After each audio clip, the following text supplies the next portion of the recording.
Para jamaah kami persilakan berdiri. Mari ya, yang undangan kami tetap berada di duduk tetap saja. Kita sambut dengan selawat. Silakan.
Dikala lahir dalam dunia kita belum punya harta, tapi sudah perlu kepada makan.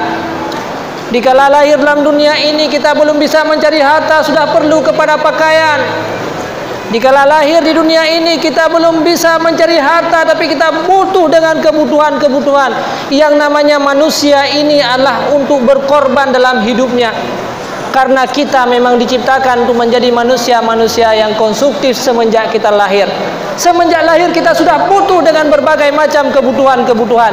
Tetapi hari ini inilah pengorbanan kita.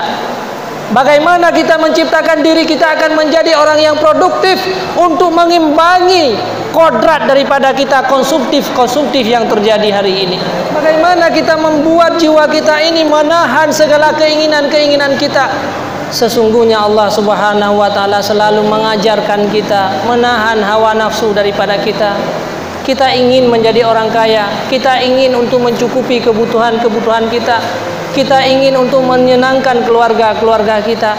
Tetapi agama ini telah mengatur bagaimana, Rasulullah SAW telah mengatur bagaimana tata cara kita hidup.